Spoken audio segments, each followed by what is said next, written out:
هقول لك بقى كل حاجه احنا عملناها في 2024. فضلنا نطور في كورس التجاره الالكترونيه، وزودنا كمان القسم بتاع الماركت السعودي لو الناس عندها مشاكل في انها تخش في السوق الامريكي او راس المال بتاعها اقل.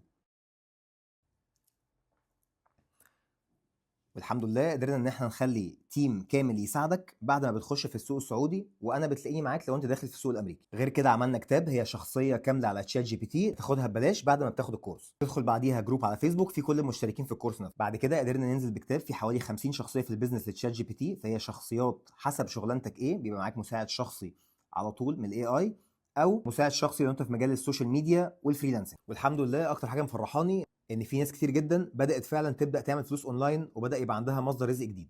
بعد كده لما لقينا جزء كبير جدا من الناس بيسالوا السؤال ازاي ابدا من غير راس مال، فبدانا ان احنا نشتغل على كورس كامل للاي اي يساعدك ازاي تبقى فريلانسر. بعديها الحمد لله بدانا ان احنا نحط الخدمات بتاعه اي كوم ارك، يعني بنقدر نعمل اونلاين ستور كريشن على شوبيفاي، ولو انت داخل في السوق السعودي بنعمل لك ستور على ايزي اوردر، وبنقدر نعمل برضو كاستم ويب سايت كريشن اللي هو بنعمل لك ويب سايت حتى لو انت مش داخل في مجال الدروب شيبنج. واخر حاجه البيمنت جيت واي، لو انت مش عايز تخش في اي حاجه ليها علاقه بالبيمنت جيت واي بعملها لك من اولها لاخرها.